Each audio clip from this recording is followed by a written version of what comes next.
नमस्कार, सच कहूं बुलेटिन में आपका स्वागत है। पेश है आज के मुख्य समाचार। भारत में कोविड-19 के एक दिन में रिकॉर्ड 2,17,353 नए मामले सामने आने के बाद देश में अब संक्रमितों की कुल संख्या बढ़कर 1,42,91,917 हो गई है और इस बीमारी का इलाज करवा रहे मरीजों की संख्या 15 लाख के पार चली गई है। कोरोना वायरस के बढ़ते संकट के बीच उत्तराखंड में कुंभ का आयोजन जारी है। कुंभ में कई संत कोरोना पॉजिटिव पाए गए हैं। ऐसे में कई तरह के सवाल भी उठ रहे हैं। लेकिन अब कुंभ में कोरोना किसकी वजह से फैला, इस पर अखाड़े आपस में भिड़ गए हैं। बैरागी अखाड़े का आरोप है कि कुंभ में कोरोना सन्यासी अखाड़े के कारण फैला है। कोरोना के बढ़ते संकट के बीच अखाड़ों में ये जंग छिड़ गई है। कुछ अखाड़ों ने अपनी ओर से कुंभ समाप्ति की घोषणा कर दी है, लेकिन बैरागी अखाड़े का कहना है कि कोरोना सन्यासी अखाड़ों से फैला है। बैरागी अखाड़े ने इसे नहीं फैलाया। ऐसे में कोई भी एक या दो अखाड़े कुंभ खत्म करने का फैसला नहीं कर सकते। बैरागी अखाड़े के अलावा निर्मोही अखाड़े के अध्यक्ष महंत राजेंद्र दास का भी बयान आया है। महंत राजेंद्र दास का कहना है कि कुंभ में बढ़ते संक्रमण के लिए अखाड़ा परिषद के अध्यक्ष महंत नरेंद्र गिरी जिम्मेदार हैं। सीबीआई के पूर्व निदेशक रंजीत सिन्हा का शुक्रवार की सुबह यहां निधन हो गया। माना जा रहा है कि उनकी मृत्यु कोविड-19 के कारण हुई है। दिल्ली के उप मुख्यमंत्री मनीष सिसोदिया ने राष्ट्रीय राजधानी में कोविड-19 के प्रबंधन के लिए शुक्रवार को केंद्रीय अधिकारी नियुक्त किया। मौसम विज्ञान विभाग के अनुसार देश में 75% से अधिक वर्षा लाने वाले दक्षिण पश्चिम मानसून के इस साल सामान्य रहने की संभावना है। उत्तर प्रदेश सरकार ने शुक्रवार को घोषणा की कि पूरे प्रदेश में अब हर रविवार को लॉकडाउन रहेगा और मास्क नहीं पहनने वाले पर पहली बार में 1,000 रुपये जुर्माना लगाया जाएगा और दूसरी बार 10,000 रुपये।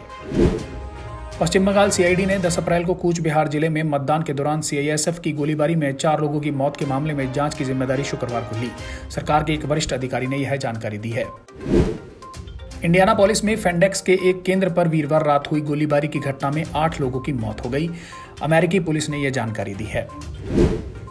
अमेरिका के राष्ट्रपति जो बाइडेन और जापान के प्रधानमंत्री सुगा योशिहिदे ने क्वाड के सदस्य नेताओं के बीच आमने सामने की आगामी बैठक की शुक्रवार को घोषणा कर सकते हैं, जिसमें भारत और ऑस्ट्रेलिया के प्रधानमंत्री भी भाग लेंगे।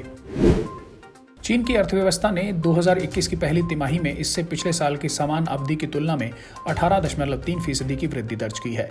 कोरोना वायरस महामारी के बाद चीन में कारखाना एवं उपभोक्ता गतिविधियां तेजी से सामान्य हो रही हैं, जिससे अर्थव्यवस्था की स्थिति में सुधार हो रहा है। दिल्ली कैपिटल्स के मुख्य कोच रिकी पॉन्टिंग ने खुलासा किया है कि टीम के पहले 2 आईपीएल मैचों से बाहर रहने वाले अनुभवी तेज गेंदबाज ईशांत शर्मा की एड़ी में हल्की चोट है।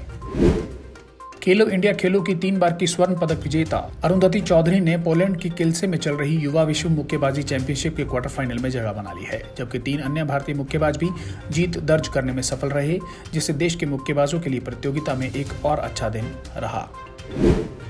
अब खबरें हरियाणा से। पंचकुला में स्थित केंद्रीय अन्वेषण ब्यूरो सीबीआई की विशेष अदालत में शुक्रवार को एसोसिएट जर्नल लिमिटेड एजीएल को प्लाट आवंटन मामले की सुनवाई हुई।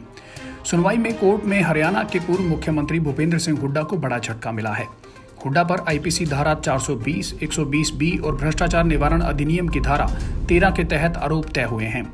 अब 17 मई को होने वाली अगली सुनवाई में इस मामले का मुख्य ट्रायल शुरू होगा। झज्जर में गुरुवार शाम को हुए सड़क हादसे में 2 युवकों की मौत हो गई, जबकि उनके साथ मौजूद 2 सगे भाई गंभीर रूप से घायल हो गए। हादसा उस वक्त हुआ जब ये सोनीपत के खरखौदा से लौट रहे थे। रास्ते में इनकी कार अचानक एक मोड़ पर बस से टकरा गई। हादसे के संबंध में खरखौदा पुलिस थाने ने कार्रवाई शुरू कर दी है।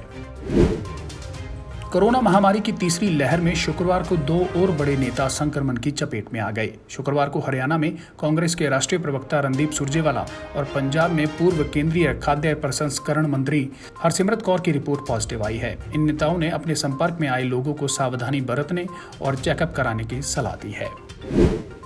पानीपत में एक बच्चे का कोरोना के साथ जन्म हुआ है।